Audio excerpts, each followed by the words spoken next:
It's time for Recipe of the Day. A few weeks ago, I told you that I tend to use canned beans instead of dried beans in almost everything.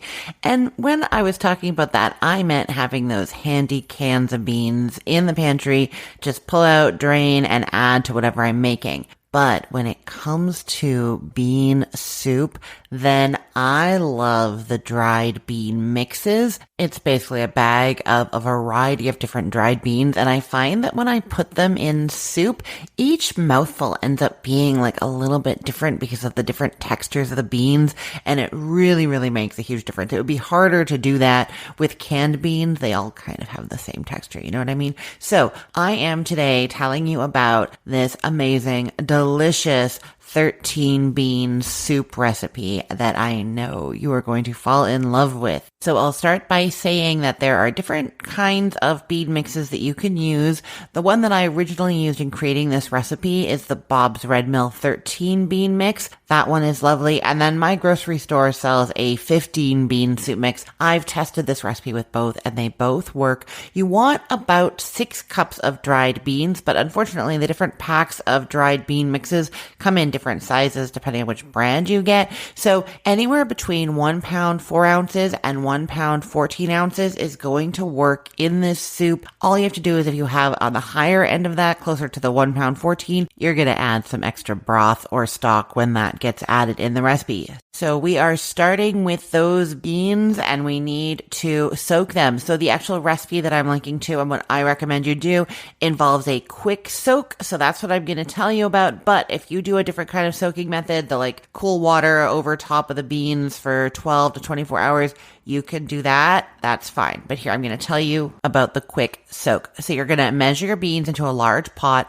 and then cover by 2 inches of cold tap water. So you want 2 inches above the beans. And then you bring that to a boil over high heat, uncovered, and then take it off the heat, stir it, and let it sit for 1 hour. Then you want to drain those beans. We're not using that liquid for anything in this recipe. Rinse them off and then put the beans back into the pot. And to that pot, you're also adding a small onion chopped, a red bell pepper chopped, 2 carrots peeled and chopped, and 2 cloves of minced garlic. Now I'm going to say, sometimes people say to me that you're supposed to saute these aromatic vegetables before you add them to the soup.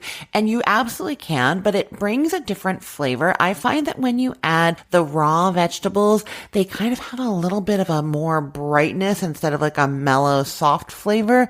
And since this is going to be cooking for a long time, they're going to add that flavor to the liquid and it is perfect. You do not need to saute them first. Okay, so as well as those aromatic vegetables, you are also adding a teaspoon of smoked paprika and a teaspoon of dried thyme leaves, a half teaspoon of black pepper. Now, I'll just say that this soup is, of course, very versatile. So if you had a different flavor profile in mind, you could use different seasonings than the paprika and the thyme.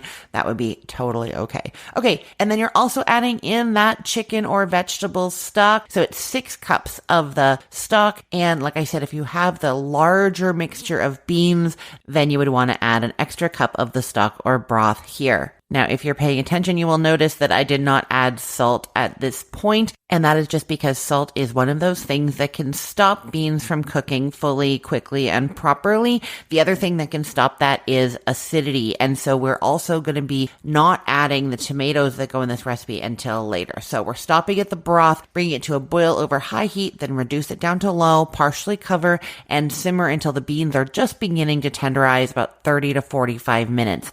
Then you add in a can, the 14.5 ounce can of petite diced tomatoes or whatever diced tomatoes you like with their juices, as well as 3/4 of a pound of fully cooked smoked sausage. I love kielbasa in here. And this is also when you add the salt, 1 teaspoon. Give that a stir, and then you are simmering that until the beans are fully tender. It's going to be another 45 minutes to an hour.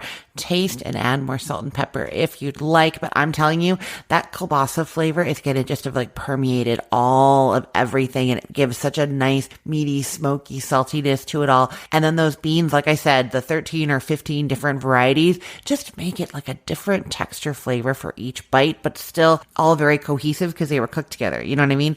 It is so good. I cannot wait for you to try this recipe. It makes a big pot, like 6 to 10 servings, depending on how big you like those bowls of soup. And I make a big batch of this, and every time all of it is gone. We never have any left. I don't have to freeze it or anything. We get through it. It is that good. I will put the link to this recipe in the show notes for this podcast episode, or you can head to cookthestory.com/ROTD and get it there. Everything there is arranged by date, so it's helpful to know that today is January 22nd of 2026. I'm Christine Pittman from cookthestory.com, thecookful.com, the all-new chicken cookbook, cookfor2.us, and this podcast recipe of the day. I hope you have a great day. Let's get cooking.